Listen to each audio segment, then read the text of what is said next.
오늘의 머릿말. 얼마 전에 서울 서촌의 책방 오늘에 갔다가 백수린 작가님 코너가 있는 걸 발견했어요. 책 표지들의 봄빛, 여름빛을 한참 구경하다가 책과 관련한 작가님 코멘트를 읽은 기억이 납니다. 책을 재미있게 읽고 나면 관련한 이야기를 더 듣고 싶어지는 건 독자의 욕심이겠죠.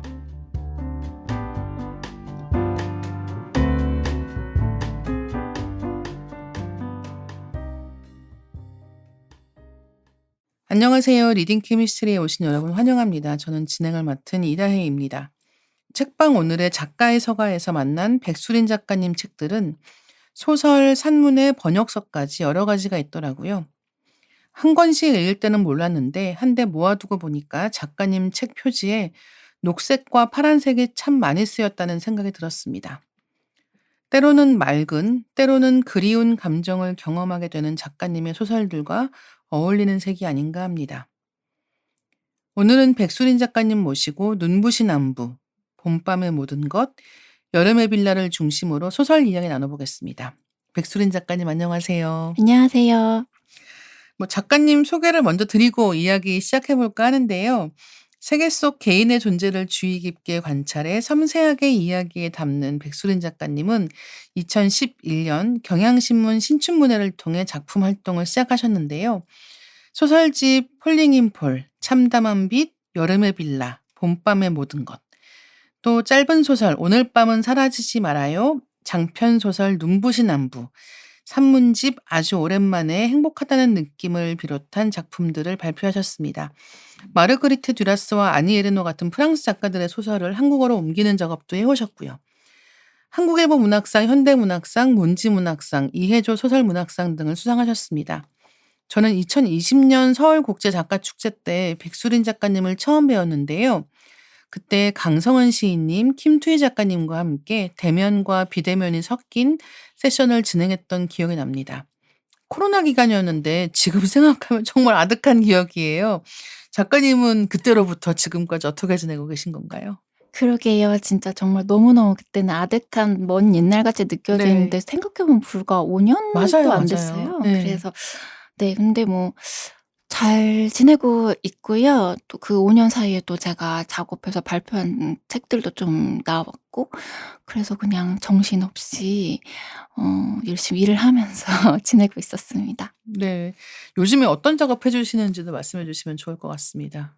요즘에는 인제 장편 소설 두 번째 장편 소설 연재를 시작해 가지고요. 인제 첫 회 분량을 최근에 마감을 했고, 그리고 오랫동안 묵혀 놨던 번역 약속이 있어요. 그래 음. 가지고 그 번역 서가 나와야지만 되는 상황이에요. 그래 가지고 그거 인제 마무리 지어서 원고 넘겼고 이제 교정지를 기다리고 있는 중입니다. 음.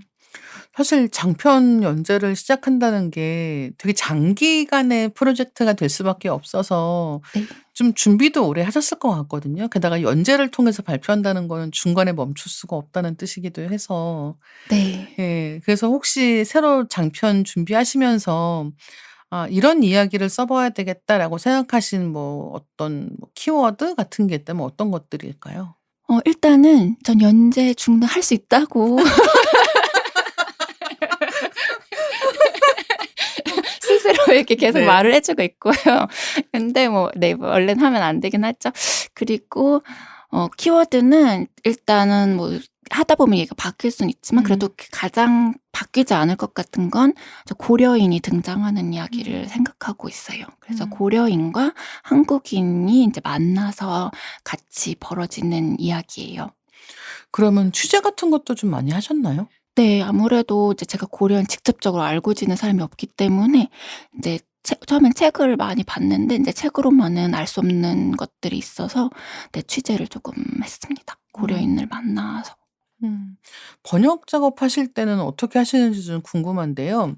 왜 그런 얘기하잖아요. 창작을 하는데 유리한 시간이 있고 번역하는 데 좋은 시간이 있고 사실은 둘 다 하는 사람이면 창작하는 데 더 좀 좋은 시간을 배분하고 싶을 수밖에 없는 것 같거든요. 이런 어떻게 이 일정은 조절하시는 편인가요? 근데 저는 이렇게 하루를 뭐 아침엔 번역, 뭐 저녁엔 소설 약간 이렇게 하지는 좀 못하는 편인 것 같아요. 그렇게 해 보려고 노력을 했는데 그렇게 짜임새 있게 하루 운영하는 편이 음. 못 돼서 하루는 소설 뭐 하루는 번역 약간 이렇게 쓰고 있는데 인제 기본적으로는 '소설이 안 써질 때 번역을 한다.' 약간 요런 아. 네 요런 마음으로 하고 있어요. 근데 네. 소설 안 써질 때는 번역도 하기 싫잖아요. 근데 소설이 예. 안 써질 땐 번역은 하는 게 좀 위안이 돼요. '아 이거라도 내가 하고 네. 있다.' 맞아요. 왜냐면 소설은 내가 10 시간을 앉아 있어도 한 줄도 못 쓸 때가 있는데 번역은 거지같이 길어도 10 시간 앉아 있으면 페이지를 늘릴 수가 있는 거예요. 네. 나중에 퇴고할 땐 더 힘들어지긴 예예. 하지만 그래서 '내가 좀 쓸모없이 시간을 버리고 있지 않다.'라는 어떤 착각을 하게 해 주는 아니 그런 착각이 아니죠. 실제로 그럴까요? 일을 하고 계시는 거니까요. 근데 인제 또 다시 퇴고할 때 보면 다 쓸데없는 문장이었고 이럴 때가 되게 많지만 그래 가지고 어쨌거나 쪼끔 소설이 안 써질 때는 그걸 하면서 그래도 내가 뭔가 좀 생산성 있는 일을 하고 있다는 위안을 좀 음. 받을 수 있어서 고렇게 하고 있어요. 네. 그 백수린 작가님이라고 하면 역시 소설집들에 음. 먼저 눈이 가는 것 같습니다.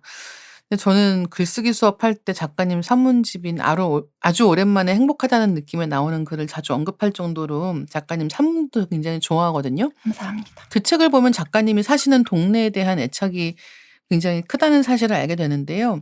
사시는 동네 자랑 좀 해 주시면 좋을 것 같습니다. 한여름에 좋아하는 동네에서 어떤 루틴으로 생활하고 계실지가 궁금했거든요. 네. 인제 그런데 이 동네에서 제가 지금 완전히 살고 있지는 않아요. 제가 새롭게 적을 두게 된 그 학교가 서울이 아니어 가지고 저 원래 살던 동네에서 가려면 편도로만 3 시간이 걸리더라고요. 음. 그래 가지고 인제 어쩔 수 없이 인제 사는 지역을 옮겼는데 저희 집을 제가 좋아하기 때문에 아직 갖고는 있고 그래서 인제 거의 작업실로 사용을 하고 있어요. 그래서 학교 가지 않는 날들에 인제 거기서 지내면서 이제 작업도 하고 지금 같은 경우는 이제 방학 때니까 인제 거기서 음. 주로 지내면서 작업을 하는데 여름에는 거기가 나무가 진짜 아름답게 음. 울창해요. 그래서 집에서 이렇게 거실에서 바닥에 누워서 보면 창문 너머로 이렇게 나뭇잎이 이렇게 흔들리는 게 보이거든요. 그래서 그냥 바닥에 늘어져서 지내고 작업실인데요. 네네. 그냥 구상을 해야 되니깐요. 네.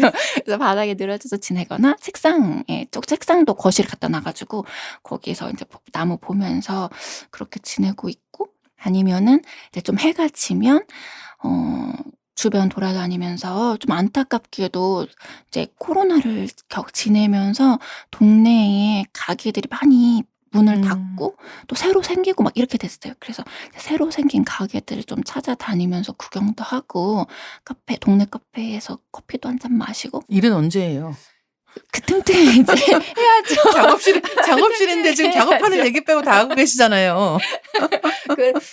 그렇네요. 또 작업할 때는 있어요. 여튼 그 사이 네. 어딘가에 하고 있습니다. 거실에 네. 책상을 두고 작업을 하시는 거죠? 네네. 예. 그렇습니다.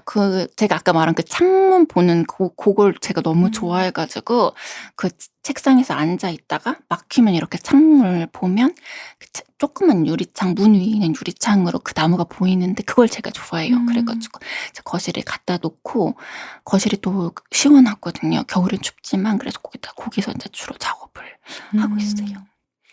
네 저도 이게 집에서는 거실에다가 책상 놓고 작업을 하거든요. 그래서 이게 어떻게 보면은 보통은 방에다가 책상을 넣잖아요. 맞아요. 근데 이게 일단은 저는 혼자 사는 곳이니까 더더욱 그렇기도 한데 일단은 '제일 넓고 시원한 공간을 맞아요. 예 작업하는 데 쓰는 게 맞지 않나.'라는 저도 생각을 하게 되는 저도 거예요. 그런 것 같아요. 방에 있으면 뭔가 약간 너무 답답하고 예. 여기 계속 그러니까. 작업을 여기서만 해야 된다는 게 너무 숨이 막혀 예. 가지고 저도 책상도 다 거실에 있어요. 그러니까요. 그래서 약간 뭐라고 아까 주머니 뒤집어 놓은 것 같은 상황인 거예요. 맞아요. 예. 그래서 다른 집 같으면은 다 들어가 있을 물건들이 다 밖에 나와 있는 느낌이 들기는 하는데 저한테는 이 제일 크고 넓은 공간이 어떻게 보면 제일 중요한 곳이기도 하고 제일 오래 일하기 예 시간이 맞아요. 보내는 곳. 제일 오랜 시간 있는 거죠. 맞아요. 예. 잠을 적게 자는 건 아니지만 그때 그래도 뭐 의식이 여기가 없으니까. 예.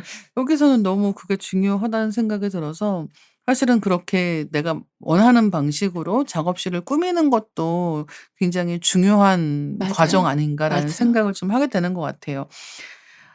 아주 오랜만에 행복하다는 느낌에는 행복은 지속되는 것이 아니라 깊은 밤 찾아오는 도둑눈처럼 아름답게 반짝였다 사라지는 찰나적인 감각이라는 표현이 나옵니다.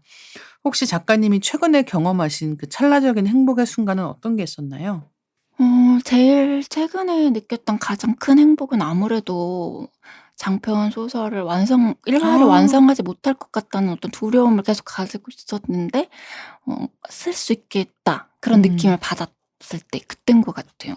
계속 인제 1월 마감을 해야 되니까 근데 인제 보통 굉장히 훌륭한 작가님들은 미리 막 한 뭐 3분의 2, 4분의 3을 써고 연재를 들어가신다고 그렇대요. 하신다는 이야기 그렇다고 많이 들었는데 하더라고요. 네. 저는 제 첫 번째 소설 될 걸 거의 다 생방으로 이렇게 계속 마감을 했거든요.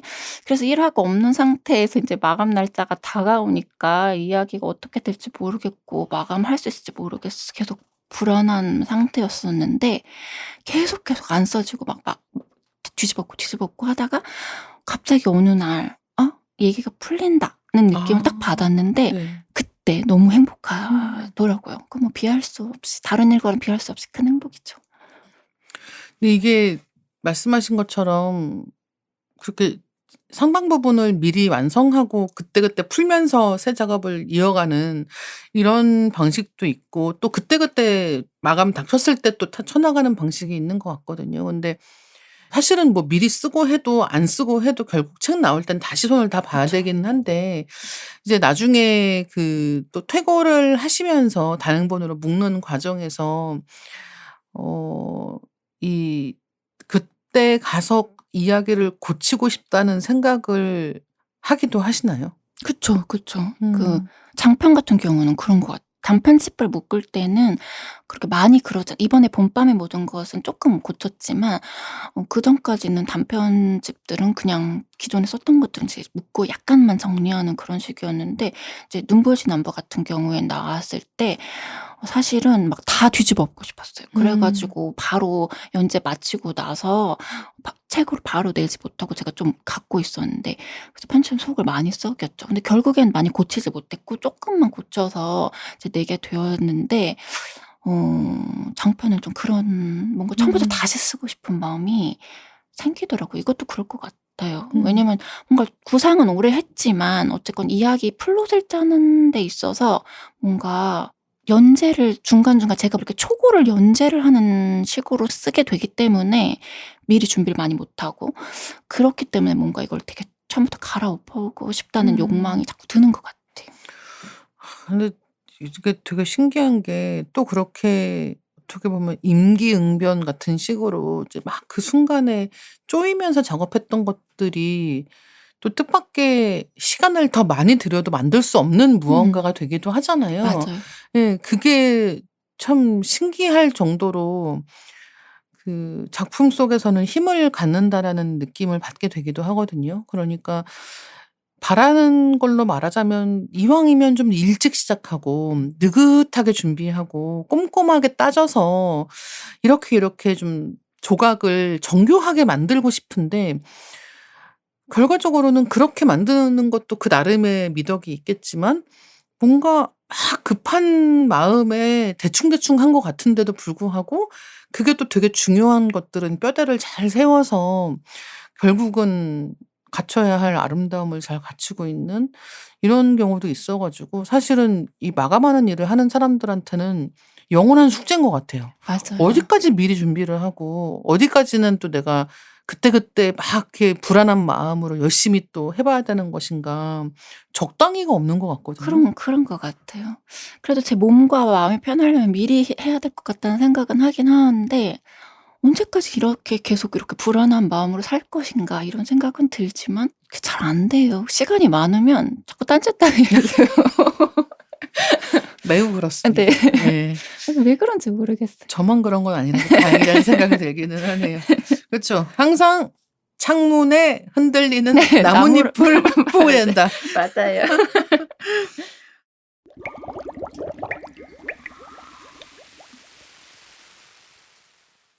오늘 백수린 작가님과 눈부신 안부, 봄밤의 모든 것, 여름의 빌라 이 세 권의 소설집에 대해 이야기를 나눠볼 텐데요.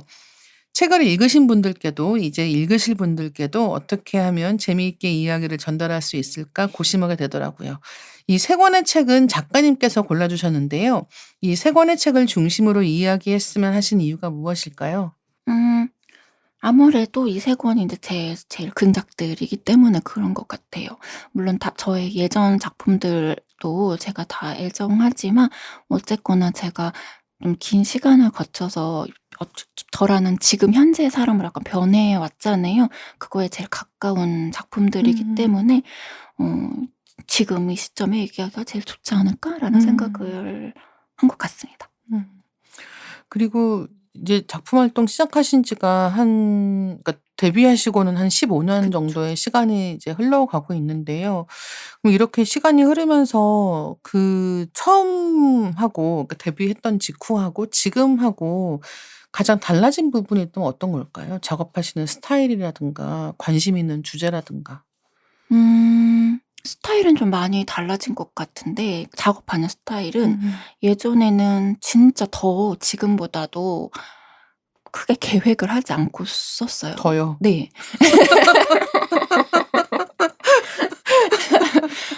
그래서 정말 뭐 플롯을 짠다거나 약간 이런 게 없이 그냥 어떤 이미지 중심으로 썼던 것 같아요. 어떤 음. 이미지를 너무 쓰고 싶어서 어떤 한 장면을 쓰고 그다음에 이 장면이랑 어떤 다른 장면을 붙여 보면 어떨까? 그렇게 해서 붙이고, 붙이고 음. 이렇게 하면서 이야기가 인제 된 경우들이 많았고 그런데 이제는 이제 그래도 어느 정도 플롯을 미리 좀 만들어야 돼요.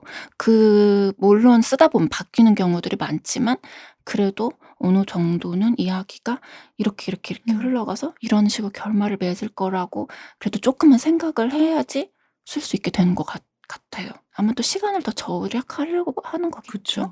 효율이 확실히 더 있다는 생각이 들고 그리고 이렇게 장면들을 중심으로 생각하시는 이유도 약간 좀 재미있거든요. 그러니까 장면 중심이라고 하는 게 보통 이미지들을 먼저 떠올리는 그쵸. 거잖아요. 그러니까 저는 작가님 소설들을 읽을 때 이를테면은 그런 이야기가 진행되지 않는데도 기억에 남는 장면들이 좀 있거든요.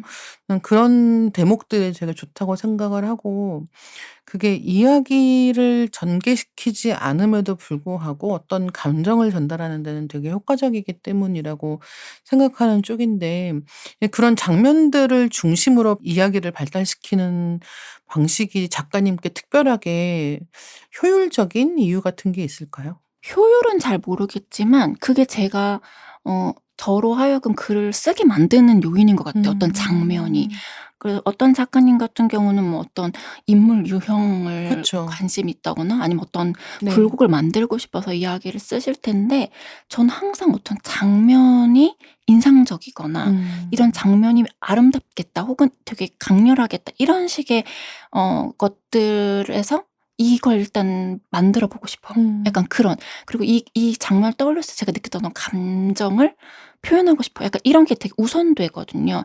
그래서 뭐 예를 들면 뭐 고요한 사건 같은 제 여름의 빌라에 실린 작품이 있는데 거기에서 인제 소설 마지막에 나오는 흰 눈이 내리는데 붉은 깃발이 이렇게 흔들리는 그런 장면을 쓰고 싶어서 그 소설을 구상한 거예요. 그러니까 약간 다 음. 그런 식으로 어떤 장면이 저에게는 선행되는 경우가 많아서 아마도 초창기엔 더 그렇게 썼던 것 같아요. 음. 그것들을 그게 뭐가 될지 모르는 상태에서 일단 써 보고 그다음에는 뭐 그게 어떻게 발전될지 지켜보고 약간 그쵸, 이런 그쵸. 식이었던 것 예. 같고 이제는 그 장면 쓰고 싶다는 걸 알지만 어쨌건 그래도 이야기가 있어야지만 소설 완성할 수 있다는 걸 아니까 그걸 쓰기 전에 이야기를 만들어 보려고 애를 쓰고 약간 고렇게 바뀐 것 음. 같아요.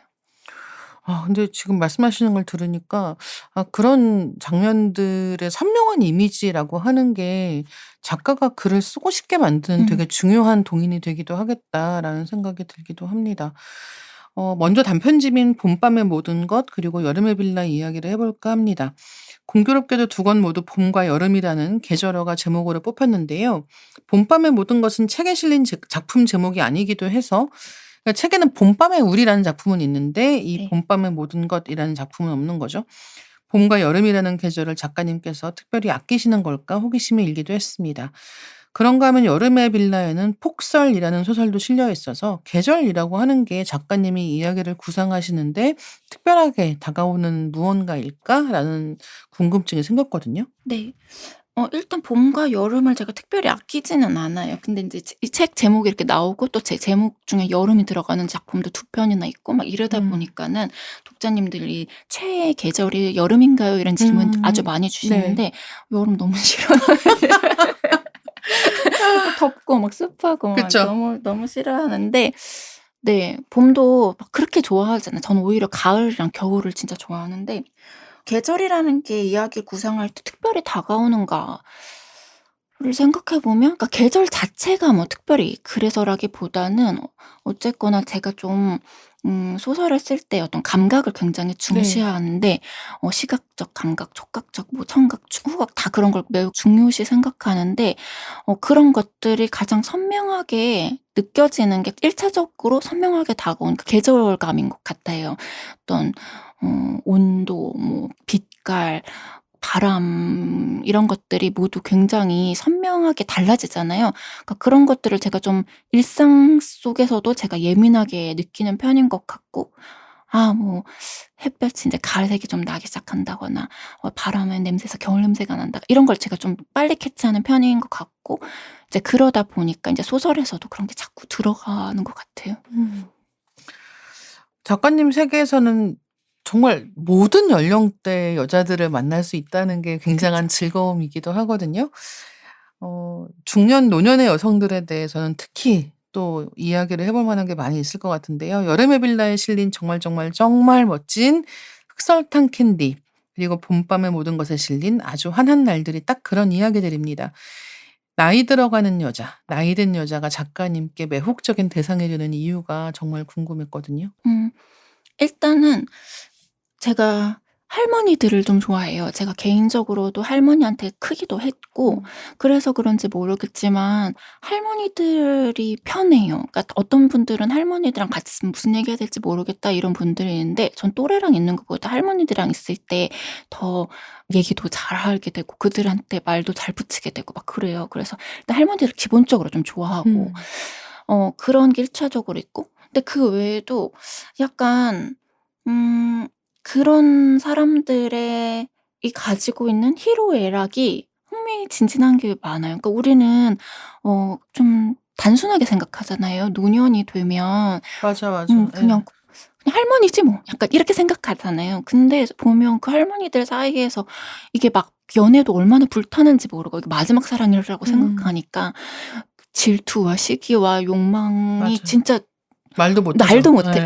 그런 것들을 인제 바라보는 재미가 너무 큰데 근데 어 요새는 좀 달라지고 있지만 최근에 되게 긍정적인 일이라고 생각이 되는 지점인데 인제 제가 어렸을 때 책을 읽을 때는 그런 할머니들이 뭐 소설이나 영화나 드라마에 많이 등장하지 않았던 것 같아요. 할머니 네네. 굉장히 네. 전형적으로만 등장했었고 그래서 그런 그 것들이 늘 누구의 할머니라는 맞아요. 위치가 아니면 안 나오는 그쵸. 거죠. 그래서 그런 것들이 늘 너무 아쉬웠었기 때문에 이제 저는 인제 그런 사람들의 삶을 이제 좀 들여다보고 싶어진 거죠.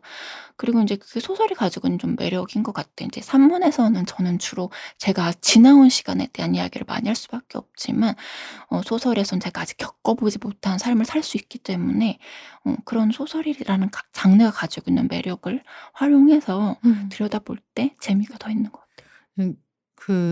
아마 곧 개봉을 할 것 같은데 한국 영화 중에 단편 영화 첫 여름이라고 하는 음. 작품이 그 할머니 음. 이야기라고 하더라고요. 저도 영화는 아직 못 봤는데 근데 그 영화 예고편인가에서 이제 그런 얘기가 나오는 거예요. "내가 요새 만나는 할아버지가 지금 연락이 안 돼 가지고 내가 잠을 못 잔다."고 이제 음. 이런 얘기를 하는 장면이 이제 그 클립에 있는데, 사실 나이가 아무리 어려도 나이가 아무리 많아도 인간으로서 갖게 되는 그런 희로애락의 감정도, 그리고 그런 어떤 특정한 감정을 더 많이 느끼고 싶은 그런 인간의 욕망도 똑같을 수밖에 없다라는 거를 다들 잊어버리고 사는 것 같은 거예요. 맞아요. 네. 그러니까 저는 진짜 뭐 흑설탕 캔디도 그렇고 아주 화난 날들도 그렇고, 그러니까 무슨 대단한 무슨 원대한 포부 이런 얘기가 아니라 정말 행복하고 싶은, 음. 그리고 누군가에게 눈에 띄고 싶은, 그 내가 나로 존재하고 싶은 욕망이라고 하는 것이 항상 그 누군가의 엄마로 존재하기 때문에, 할머니로 존재하기 때문에 내가 그런 욕망들을 앞세울 수 없음에 대한 여러 가지 복잡한 마음 같은 것들을 소설을 통해서 읽을 때마다, 아 이런 감정이 섬세하게 그려질 수 있다는 것 자체가 이분들을 호명하는 것 같은 그런 반가움이 있는 거예요. 음. 그리고 저도 할머니와 손은 크기도 했고 할머니들을 되게 좋아하기도 해서 그럴 수도 있겠습니다만, 이런 이야기들에서 할머니를 되게 멀리 있는 그런 모성의 화신 같은 존재로 만들고 치우지 않아서 음. 너무 좋은 거죠. 음. 예. 여전히 나랑 똑같은 존재로 같이 살아가는 사람으로 이야기를 할 수 있다는 게 굉장히 좋았던 작품들이 아닌가 생각을 하게 되고, 그래서 작가님 작품에서 할머니가 나올 때마다 되게 반가워요. 음. 예. 그리고 그분들이 어떤 마음으로 살아가고 있을지에 대해서 그런 여러 가지 상황들을 통해서 보여주시는 게 굉장히 다정하다라고 느끼게 되는 것 같습니다. 작가님이 감정의 관찰에 능하다는 인상을 굉장히 자주 받는데요.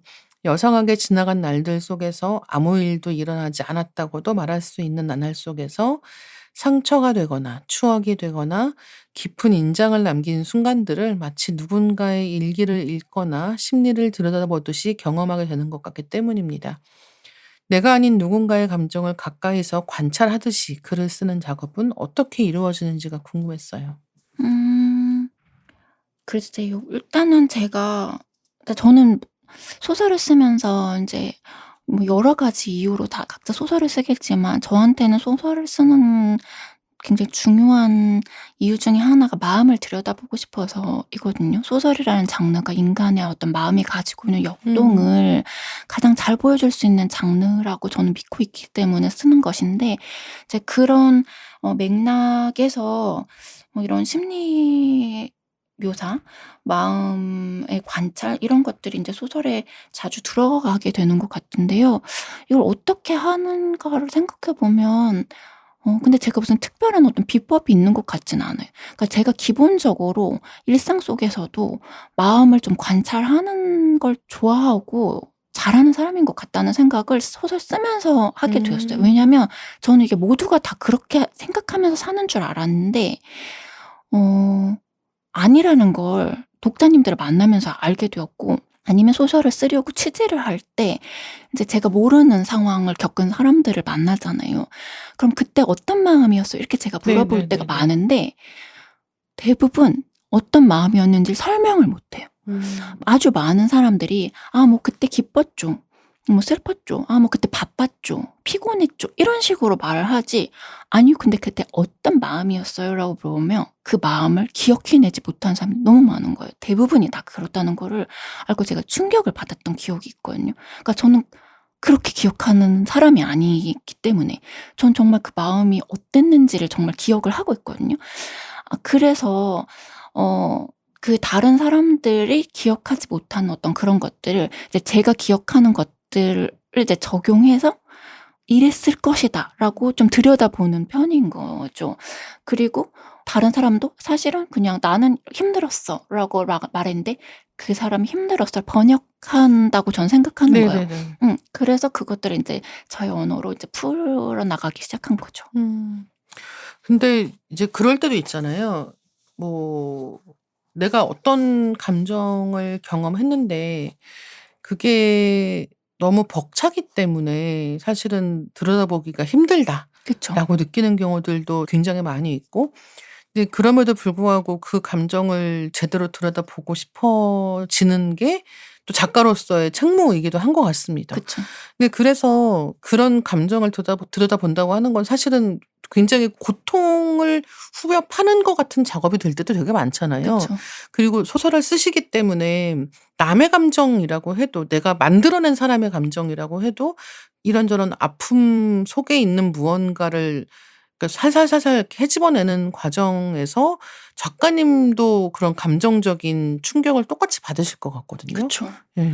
그쵸. 아무래도 특히 슬픈 사람의 예를 들면 눈부신 안부 같은 경우에 그렇죠, 해미 그렇죠. 네. 같은 경우에는 전 쓰면서 그것도 1 인칭 화자였었기 때문에 쓰면서 굉장히 마음이 많이 아팠고 '내가 이렇게까지 슬프게 외롭게 얘를 만들어도 되나?' 그런 생각을 음. 진짜 많이 했어요. 그래서 어떤 인물의 그 마음을 그리고 또 제가 실제로 경험하지 않은 것들을 상상해야 될 때 어떤 참사 피해 유가족이라든지 이런 사람들의 마음을 상상할 때 '내가 이렇게 함부로 상상을 해도 되나?'라는 어떤 두려움이 그건 뭐 소설가는 어쩔 수 없이 그걸 안고 쓰는 직업인 음. 것 같아요.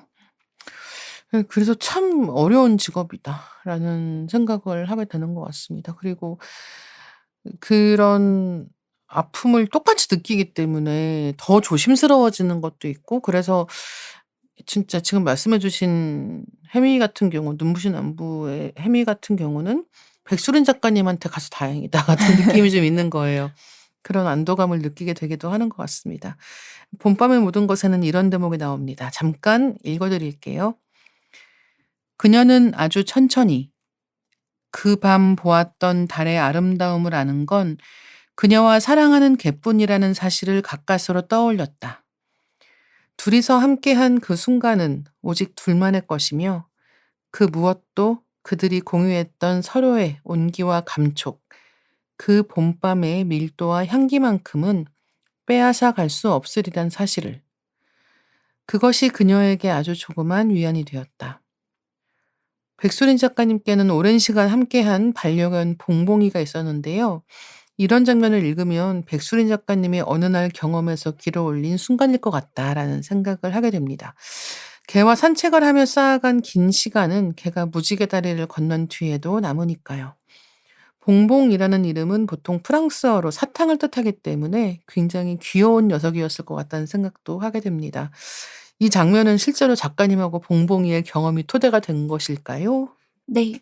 아무래도 그렇죠. 이 봄밤의 우리 지금 읽어 주신 작품은 인제 봄밤의 모든 것에 수록된 봄밤의 우리라는 작품인데 이 작품은 그러니까 제 소설이 이제 많이 오해들 하시는 것과 달리 많은 분들이 인제 막 "이 작품도 자전적 소설이에요. 저 작품도 자전적 소설이에요." 이렇게 아주 많이 물어보세요. 제 또래 주인공이 많이 나와서 그러는데 네. 제가 그렇게 막 엄청 자전적인 소설 많이 쓰는 작가는 아닌데 근데 이 봄밤의 우리는 제 얘기가 진짜 많이 들어간 작품이에요. 왜냐하면 이제 저희 봉봉이가 실제로 무지개 다리를 건너고 나서 얼마 안 있어서 제가 이 소설을 완성을 해야 됐고 사실 이야기를 쓰고 싶지 않아 가지고 다른 이야기를 쓰려고 무척 애를 많이 썼었는데 제가 몰두해 있는 게 이때 이 봉봉이와의 이별밖에 없었기 그렇죠, 때문에 그렇죠. 다른 건 예. 도저히 쓸 수가 없더라고요.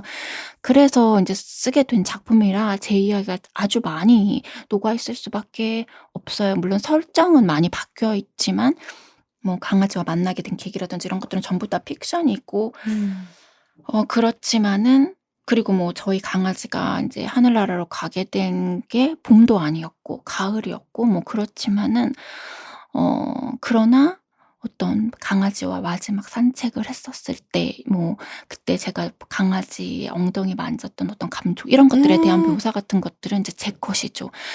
그런데 이거를 인제 봄으로 바꿀 수밖에 없었던 건 여기 읽어 주신 것처럼 이때 이 저와 저의 개가 마지막 산책했을 때 우리 둘만 알고 있는 것도 있잖아요. 그러니까요. 근데 그걸 그대로 쓰고 싶진 않은 거 뺏기는 느낌이 음. 들더라고요.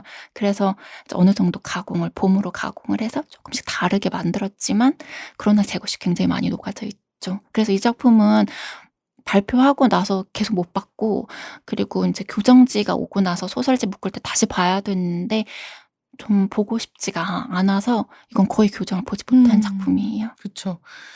교정을 보려면 꼼꼼하게 봐야 네. 되고, 예. 이거를 되게 남의 얘기처럼 봐야 네. 되는데 그게 그렇게 안 되더 하기에는 예. 거리가 아직은 확보가 안 된 상황이었던 거죠. 네. 그리고 지금 말씀해 주신 얘기가 너무 좋은 게, 그러니까 이를테면 어떤 사람들은 자기가 경험한 이야기 그중에서 가장 좋은 것들을 더 적극적으로 글에 써야 된다고 생각하는 사람들도 있는 것 같아요. 음.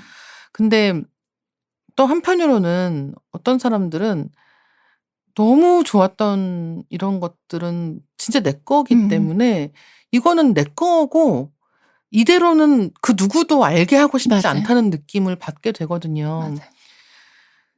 이 양쪽의 사람들은 각자의 방식으로 자기가 사랑하는 어떤 기억을 보존하는 것인데, 저는 그중에서 저도 이 작가님하고 비슷한 오히려 이런 것들은 나만 갖고 있고 싶고 남들이 알아주어서 이게 더 가치 있어지는 음음. 것도 전혀 아니고, 맞아요.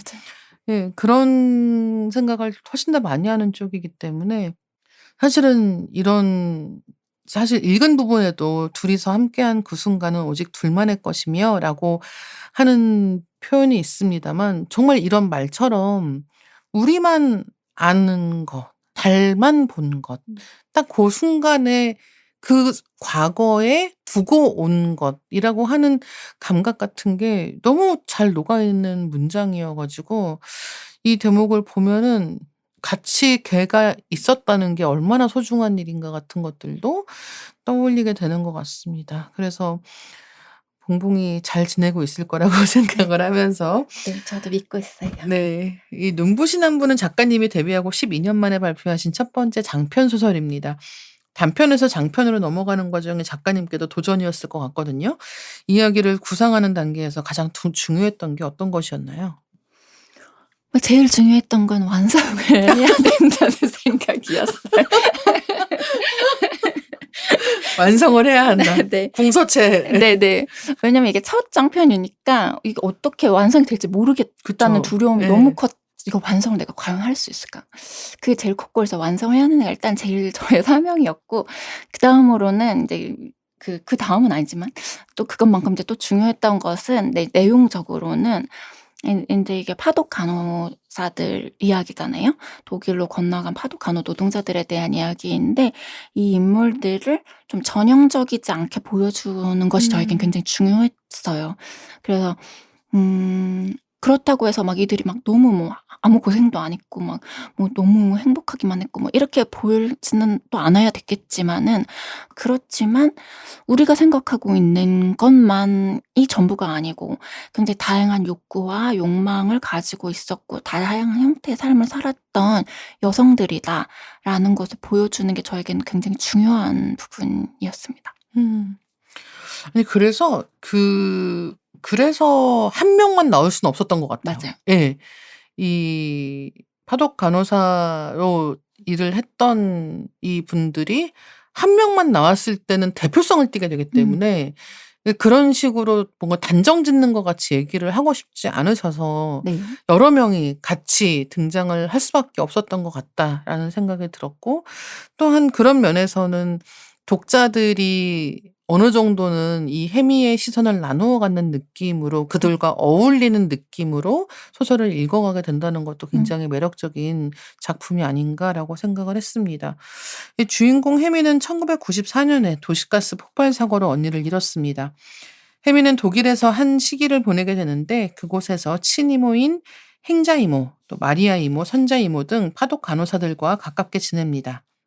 "언니, 사람의 마음엔 대체 무슨 힘이 있어서 결국엔 자꾸자꾸 나아지는 쪽으로 뻗어가?" 라는 해미의 질문은 답을 돌려받을 수 없지만 책을 읽는 독자들은 해미의 마음이 뻗어가는 방향으로 더불어 나아갑니다. 백수린 작가님의 소설을 읽을 때면 슬픔에 대해 자주 생각하게 되는데요. 슬픔은 압도하는 감정이지만 그것만으로 이야기할 순 없더라고요. 작가님께 슬픔이란 어떤 의미를 지니고 있는지 여쭤보고 싶었고요. 아픔이 지닌 특유의 그림자는 또 어떤 모양일까요? 음. 이 질문을 받고 인제 생각을 해 봤는데, 제 작품을 읽으시고 인제 슬픔이라는 감정이 느껴졌다 했을 때 좀 어 놀랐고, 근데 그게 맞는 것 같기는 해요. 그러니까 저는 제 기본 정서가 약간 쪼끔 슬픔이 좀 깔려 있다라고 생각해서, 아무리 깊고 슬프고 밝은 밝은 글을 쓰려고 해도 그게 약간 슬픔이 좀 있는 것 같아요. 근데 저는 저만 그런 게 아니라 약간 '슬픔은 인간에게 다 좀 어느 정도 기본값으로 있는 게 아닌가.'라는 생각을 종종 하는데 저한테 슬픔이란 건 그래서 그냥 없어지지 않는 것인 것 같아요.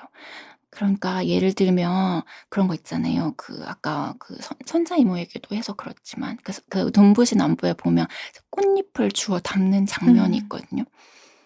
근데 저한테는 약간 그런 것 같은 거예요. 아주 아름다운 꽃을 이제 흰색 치마폭 같은 데다가 이렇게 담는 거예요. 근데 인제 너무 아름다워서 담았는데 흰 치마에 인제 꽃물이 들잖아요. 약간 슬픔은 그런 것 그쵸. 같은 거예요. 그래서 너무 선명한 꽃물이 아름답다고 해서 내가 담아 버렸기 때문에 흰색 천에 꽃물이 들고 근데 그건 빨아도 빨아도 지워지진 않아요. 그래서 깨끗하게 흰색으로 돌아가지는 않지만 옅어질 수는 있는 거죠. 저에겐 슬픔이 약간 그런 것인 것 음. 같아요. 너무 아름다워서 그대로 둬도 되겠다. 그렇다면 그대로 두는 걸로 합시다. 네 그럴까요? 예. 예. 탈색하면 안 되는 것으로. 예. 그래서 진짜 그 뭐라고 할까요? 작가님이 '슬픈 소설을 쓰는가?'라고 하면 그건 아니거든요. 예. 그런데 음. 슬프다. 이 되게 오묘한 경계가 있는 것 같아요. 그리고 예를 들면 해미 같은 경우도 해미는 슬픈 사람인데 그래서 해미가 슬퍼지는가? 아닌 거죠. 예. 그러니까 슬픈 사람이라고 해서 슬픈 삶을 사는 게 아닌 거예요. 그게 사실은 작가님 소설 속에 할머니들을 보면 다 나오는 얘기거든요. 슬프지 않아서 잘 살아갈 수 있는 게 아니라 슬퍼도 살아갈 수 있어. 같은 이야기들을 해줄 수 있는 연장자들이 있다는 게 되게 좀 믿음직하다라는 생각도 많이 하게 되고 너무 좋습니다. 이 눈부신 안부의 경우 독일에서의 이야기가 다루어지는데 백소린 작가님은 프랑스와 관련된 사람들이 나오는 이야기를 종종 쓰시죠. 청소년기를 외국에서 보내신 적이 있고 또 프랑스 문학을 전공하셨습니다. 서유럽에서의 성장기가 작가님께 어떤 영향을 남겼는지 궁금한데요. 그 문학적으로도 그렇고 또 문학 외적인 것으로도 다 영향이 있었을 것 같거든요. 네 아무래도 인제 제가 제 또래들에 비해서는 이른 나이에 인제 외국을 경험을 했죠. 요새는 더 어린 사람들도 인제 외국에 많이 가지만 이제 저 때만 하더라도 외국에서 어린 시절을 보낸 사람이 그렇게 많지는 않았기 때문에 그게 아무래도 저한테 영향을 안 미쳤을 수 없을 것 같고 그래도 그게 드러날 수밖에 없는 것 같아요. 저는 그러니까 제가 작가가 되기 전엔 좀 잘 몰랐던 것 같아요. 그게 좀 저에게 영향을 많이 미쳤다는 걸. 근데 그래서 그게 좀 많이 드러나는 것 같은데 일단은 제가 좀 한국에 국한돼서 좀 생각을 많이 안 하는 편인 였어요. 그래서 그런 질문을 처음 받았을 때 예를 들면 "소설에 왜 이렇게 외국이 많이 등장해요? 외국인이 왜 이렇게 많이 등장해요?" 이런 질문을 받았을 때 처음에 굉장히 당황했었어요. 왜냐하면 외국을 쓰라고 하는 게 응 아니었는데. 그러니까 저는 뭐 외국이어서 썼고 뭐 외국을 뭐 그런 게 아니라 이 이야기를 하기에 가장 적합한 장소가 거기였기 때문에 가장 이야기에 적합한 인물들이 이렇게 둘이 만나는 거였기 때문에 이런 식으로 썼는데 그게 굉장히 이질적으로 느껴졌구나 독자분들에게. 그런 생각을 많이 하게 되었고 그래서 뭐 소설에서 다루는 인물도 그렇지만 뭐 주제도 그렇고 그러니까 많은 부분에 있어서 제가 약간 한국 작가니까 한국을 맥락으로 한국 이야기를 해야지 약간 요런 감각이 쪼끔 적은 편인 것 같다는 생각이 되게 많이 들고 어 네 그렇죠. 근데 그게 일상에서도 그렇고 작품에서도 그런 것 같아요. 그게 아무래도 어 이제 예를 들면 우리나라는 뉴스를 하면 한국 이야기만 하잖아요. 네. 한국 이야기를 주구장창 하다가 끝에 약간 해외 이야기를 그쵸. 언급하고 끝나는데 인제 예를 들면 제가 어렸을 때 프랑스 갔을 때 처음 굉장히 인상적이었던 건 이제 뉴스를 처음 보면 외국 얘기가 진짜 많이 나와요. 음. 아프리카 얘기, 아시아 얘기 온갖 얘기가 막 다 매번 거의 동일한 비중으로. 그러니까 그런 것들이 저에겐 굉장히 자연스럽게 저의 일부가 되었기 때문에 아무래도 소설 쓰는 데도 그렇고 네 그렇게 된 것 같습니다. 아니 그래서 저는 작가님이 그 청소년기를 외국에서 보냈다라고 하는 게 미친 영향 중에 하나가 그 유럽에 있는 할머니들이 등장하는 것이라고 생각하기도 하거든요. 음. 그러니까 이를테면은 뭐 외국을 무대로 해서 한국인들이 경험하는 무언가를 쓰는 작품들도 있기는 한데 항상 그 해외 체류를 하는 사람들은 20 대에서 30대 정도의 나이 젊은 사람들에 국한되어 있을 때가 많은 거예요. 음. 그거는 아마도 작가 자신의 나이와 비슷한 연령대의 주인공들인 것 같고 그 작가의 어떤 경험들을 반영하고 있거나 듣거나 경험한 것들을 반영하고 있는 이제 그런 느낌이 들 때가 있는 거죠. 그러니까 이를테면 생활감이라기보다는 어떻게 보면 여전히 이곳에서 저곳을 바라보는 감각으로 이제 그려내는 느낌인데 작가님 작품에서는 거기 살아가는 사람들이니까 나이가 다양할 수밖에 음. 없는 거죠. 그쵸. 예, 그게 너무 자연스럽게 반영되고 있다는 느낌을 받게 되기도 하고 그리고 저는 좀 신기하다고 생각하는 것들 중에 저는 프랑스어를 전공으로 했었는데 별로 좋아했다고 저도 생각을 안 했고 그렇게 열심히 하지도 않았고 뭐 공부도 하다 말고 약간 이런 식이었지만 그럼에도 불구하고 그 프랑스어를 배우면서 제가 배웠던 그런 어떤 문화적인 일종의 코드들 음. 그러니까 뭐 그게 어떤 경우에는 그 프랑스 문학들과 관련된 것들이기도 하고 프랑스의 다른 예술가들에 대한 어떤 지식들이기도 하고 그런 것들이 나중에도 영향을 미치는 거예요. 그게 음. 너무 신기하게도. 그러니까 예를 들면은 프랑스 작곡가들의 음악을 들을 때 더 빨리 이해할 수 있다든가 그쵸. 그러니까 '이게 왜 이렇게 됐지?' 저는 이제 전혀 그런 거를 이식하지 못하고 있다가 어느 날 이제 그렇게 깨닫게 된 거죠. 내가 좋아하는 작곡가들의 경우 프랑스가 많다. 근데 음. 프랑스가 작곡의 메인스트림은 아 그쵸. 아닌데 왜 라든가 그리고 뭐 이를테면 소설도 마찬가지로 프랑스 소설이 그러니까 이를테면 유럽 소설을 읽는다고 했을 때 누구나 다 독일 소설에서 시작하는 경우가 많은데도 불구하고 너무 자연스럽게 프랑스로 들어갔고 프랑스 작가들의 어떤 소설들이나 시 같은 것들이 굉장히 좋았고 이런 정서 같은 것도 영향을 받는다는 생각도 하게 되는 거예요. 음. 그래 가지고 이 10 대, 20 대에 굉장히 민감한 나이에 집중적으로 어떤 특정한 문화권에 노출된다라고 하는 게 이런 데 예민한 사람들에게는 굉장히 많은 영향을 미치나 보다라는 생각을 좀 했었거든요. 음. 네 그런 것 같아요.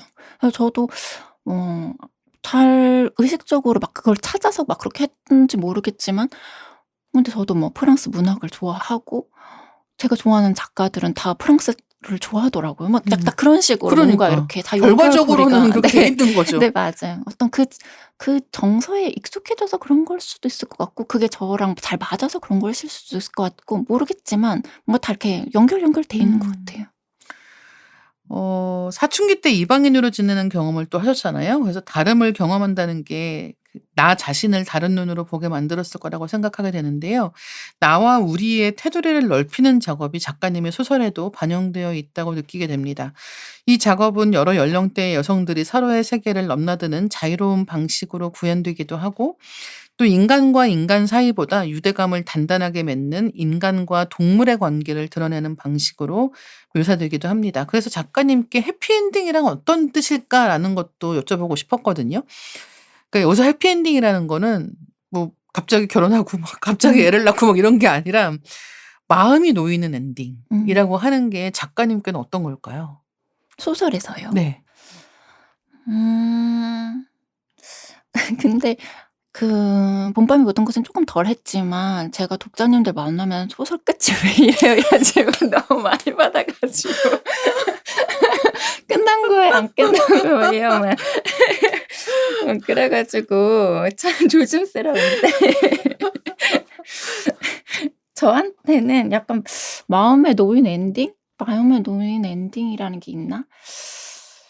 그러니까 저는 약간 삶이 그런 것처럼 완벽한 엔딩이란 건 사실 없잖아요. 그럼요. 그래서 어떤 마음에 놓이는 엔딩이 딱 있는지는 잘 모르겠는데 제가 쓴 예전에 쓴 짧은 단편 소설 중에 그 언제나 해피엔딩이란 제목의 단편 소설이 있어요. 근데 거기서 무슨 얘기가 나오냐면 그 영화관 아르바이트하는 이야기가 나오면서 그게 뭐 어떤 누구한테 질문을 하는데 뭐 "나중에 나이가 더 많이 먹으면 괜찮아지나요?" 뭐 이런 질문을 하니까 그 더 나이 먹은 사람이 인제 그 어린 여자한테 말을 해 주면서 "누군가 함부로 먹고 버리고 간 팝콘을 치우고 나면 언제나 영화가 다시 시작한다는 것만 알면 괜찮아진다." 이렇게 말한 음. 장면이 있어요. 근데 제가 생각하는 해피엔딩은 약간 그런 거거든요. 그러니까 어떤 이야기가 어떻게 끝나더라도 우리가 거기서 다시 이야기를 시작할 수 있다라는 믿음을 갖고 있는 그것이 어떻게 보면 저에겐 해피엔딩의 비밀이라고 생각을 하고 있는데, 그래서 제가 생각하는 어떤 마음에 놓인 엔딩이라는 것도 사실은 어떤 뭔가 아무것도 해결이 된 것 같지는 않지만, 그러나 이 삶이 끝나지 않았고 그래서 뭐든지 다시 시작할 수 있을 것 같은 어떤 그런 느낌을 주는 엔딩이 저에게 마음에 놓이는 엔딩인 것 같아요. 음. 그게 제일 중요하죠. 음. 뭘 해결한다라는 건 솔직히 없는 것 같아요. 음. 그리고 살면서 보면 해결됐다고 생각했는데 아니 아닌 맞아요. 경우도 많아요. 더 큰 수렁이 예. 기다리고 있어. 그때 그거 해결 안 됐으면 내가 차라리 지금 맞아, 나았는데 맞아요. 그때 해결됐다고 생각해서 이러저러한 선택을 같이 하게 되고 그 결과 '진짜 이제는 수습하기가 너무 힘들어졌어.'라는 경우가 진짜 많은 거예요. 그래서 뭐 진짜 진부한 말이지만 위기가 기회가 되는 경우가 너무너무 많이 있고, 예 그러니까 어떻게 어떤 때 이야기는 끝나게 되는 걸까에 대해서도 되게 복잡해지는 거죠. 그러니까 흔히 얘기하는 상업적으로 뭐 이른바 할리우드 영화 같은 음. 이런 이야기에서는 선명하게 뭐 그들은 위기에서 음. 벗어났고, 예 사랑은 확인되었고, 이제 그들은 서로를 믿으면서 앞날을 뭐 약속할 수 있게 되었다. 이런 식의 이야기를 분명하게 들려주려고 하지만 사실은 그조차도 해피엔딩이라고 부르기에는 미흡할 수밖에 없는 게 이 삶에서 수없이 증명되어 왔기 때문에 '어떤 상황이 됐든 그다음을 기약할 수 있다는 건 되게 좋은 거 아닌가?'라고 음. 생각하게 되고, 이거는 굉장히 작은 것을 원하는 마음이기도 한 거죠. 음. 큰 것을 약속하는 게 아니라 작은 것을 믿는 마음 같은 음. 거여서 저는 작가님 작품의 엔딩들이 충분히, 예 '좋지 않나? 그 정도면 된 거 저도 아닌가?'라고 그렇게 생각하는데 독자님 답답하신 분이 많으신 것 같아요. 확실하게 해 주세요. 네. "꽉 닫힌 해피엔딩 네. 주세요. 꽉 닫힌 해피엔딩 주세요." 이런 거죠. 네. 막 눈부신 안보 같은 경우 "그래서 혜미가 우디를 만난 거예요? 안 만난 거예요?" 막 이런 식으로. 물론 저도 그게 궁금하기는 해요. 궁금하기는 한데, 네. 예. 안 만났으면 또 딴 사람 만났겠지 네. 같은 생각을 하고 저는 살아가고 있거든요. 네. 예. 소설 쓰기 전에 하시는 작가님의 준비 과정에 대해서 여쭤보려고 하는데요. 읽기 혹은 보기, 듣기, 산책이나 인터넷 끊기 등등 작가님의 작업은 타인과 연결되어 있을 때, 그리고 연결되어 있지 않을 때 중에서 어떤 때 효율이 좋은 편일까요? 집중하기 위해서 노력하시는 게 있다면 무엇일까요? 음.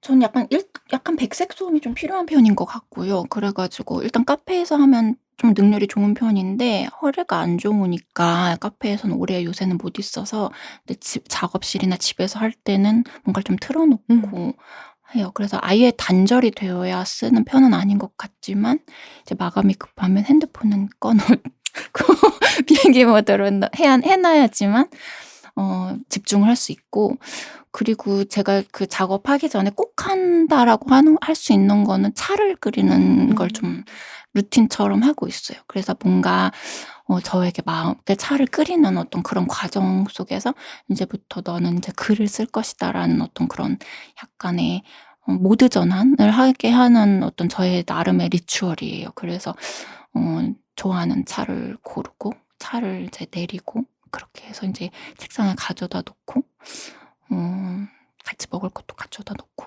약간 고렇게 하면 인제 스스로 약간 '인제부터는 작업하는 모드로 들어가자.' 약간 저에게 이렇게 다독다독하는 고런 걸 하고 있어요. 저는 딱 그렇게 한 다음에 유튜브를 켜거든요. 아 저도 처음엔 저도 그렇게 해서 몇 시간을 보는 정말 다음에 예. 핸드폰을 끄고 더 이상은 안 돼. 그쵸. 세팅한 다음에 네. 너무 행복한 마음으로 유튜브를 그쵸, 보다가 그쵸. 예. 그러다가 갑자기 시계를 보고 해가 막 지기 시작할 때 '아 이제는 안 된다.'라고 맞아, 맞아요. 생각하는 그 순간에 그쵸, 예. 그쵸. 다 끈 우당탕탕. 다음에 네. 이제 빈 문서를 보면서 우울한 마음으로 '몇 자 적어 보았다.' 같은 느낌이 드는 것 다 같습니다. 똑같네요. 다 네. 똑같네요. 근데 그 예. 유튜브 보는 시간도 작업 시간이라고 해야 돼요. 정말, 네. 정말 그렇고 그리고 그거를 안 보려고 노력하면서 받는 스트레스가 더 큰 것 같아요. 맞아요. 그리고 근데 그걸 본다고 해서 또 100% 즐겁지만은 않아요. 그쵸. 계속 그 불안과 막 그쵸. 머리 한쪽에서 싸우고 있는 거죠. 예 그게 맞아요. 있기 때문에 그쵸. 네. 그렇다. 우리는 항상 마음으로는 쓰고 있다. 네, 네. 예. 번역하시는 게 혹시 소설 창작을 비롯한 글쓰기에도 도움이 되나요? 네. 도움이 되는 것 같습니다.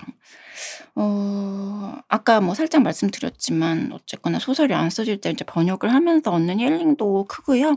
그리고 또 번역을 한다는 것 자체가 어떻게 보면은 문장을 굉장히 꼼꼼히 내밀하게 읽는 정말 누구보다도 가장 세밀하게 읽는 작업이잖아요. 근데 그렇게 하면서 어떤 뭐 문장의 호흡이라든지 어떤 식으로 플롯이 쓰이고 뭐 이런 것들도 이제 들여다볼 수 있고 그래서 그런 부분들도 다 좀 좋고 그리고 어쨌거나 또 번역 작업이라는 것이 단순히 그냥 텍스트를 읽어내는 게 아니라 그걸 제 방식으로 표현을 또 해야 되는 부분이 그렇죠. 있기 때문에 이때 표현할 때 어떻게 하는 것이 가장 문장이 좋고 뭐 이런 것들도 고민하니까 소설 쓰기와 크게 다르지 않은 부분들이 있어요. 그래서 그런 부분들이 어쨌건 소설이 너무 안 써질 때는 이런 거라도 하면 그래도 뭔가 제가 어떤 창작을 계속하는 그 뇌가 활성화가 계속 되는 느낌이어서 이제 도움이 되어서 지금까진 즐겁게 하고 있는데 아까 쪼끔 언급을 하긴 했지만 제가 허리가 점점 계속 안 좋아지고 있기 때문에 그러다 보니 번역이 물리적으로 시간이 많이 드는 맞아요. 작업이어서 이제 창작과 번역 중에 선택을 해야 된다면 저에게는 어쨌거나 1 순위가 창작이라서 '번역을 좀 줄여 나가야 되겠다.'는 생각은 하고는 있어요. 음. 그게 진짜 시간이 가면서 계속 자기를 발견하면서 해야 되는 것 같아요, 일을. 그러니까 항상 사람들이 무리하게 되는 이유 중에 하나가 옛날에 제일 능률이 좋았던 때를 기준으로 일정을 잡기 때문에 맞아요. 예. 약간 "나 믿어." 같은 맞아요. 식으로 예. 하지만 그 능률이 제일 좋았던 때는 능률이 제일 좋았던 때 중에서도 잠깐뿐이었다는 사실을 망각하고 그러니까 이제 아까 얘기했던 것 같은 유튜브 보는 시간을 계산 안 하는 거죠. 맞아요. 사실은 유튜브 안 보고는 작업을 할 수가 없는데 들어갈 수가 없는데 이제 그거 빼고 '내일은 약속이 없으니까 하루에 아침에 4 시간 저녁에 5 시간 이렇게 하면은 몇 페이지는 할 수 있겠다.' 맞아. 아닌 안 거죠. 되죠. 그게 아닌 거예요. 아침에 4 시간 다른 짓 하고 나서 이제 오후에 비로소 시작하는 건데 네 그래서 작업을 하는 시간이 길어지면서 계속 약간 나 자신에 대한 정보를 갱신하면서 작업을 이어나갈 수밖에 없는 것 같다는 생각을 하게 되고 맞아요.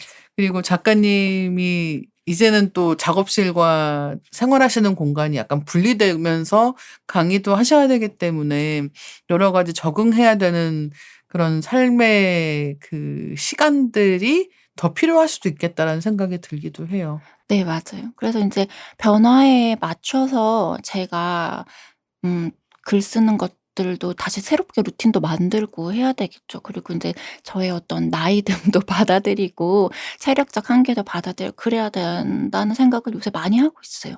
어떻게 하면 지금의 저와 슬기롭게 작업을 계속 해 나갈 수 있을지를 좀 고민해 보고 있습니다. 예. 아마 그 결과 그 답변 같은 것이 이번 장편이 되지 않을까.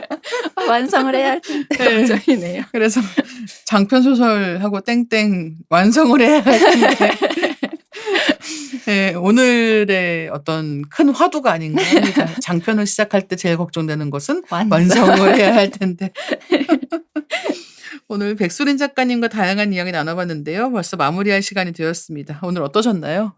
네 오늘 진짜 다양한 이야기를 장편 이야기도 하고 뭐 제 소설 전반 산문 뭐 번역 이야기까지 다 망라해서 이야기할 수 있어서 너무 즐거웠고 재밌는 이야기를 저는 많이 나눈 것 같은데 청취자분들께 어떻게 들릴지는 잘 모르겠어요. 재밌게 들어주셨으면 좋겠습니다. 네. 작가님 신작 나온 지 얼마 안 됐지만 다음에 쓰시는 게 장편이라고 하니까 또 되게 기다리게 되거든요.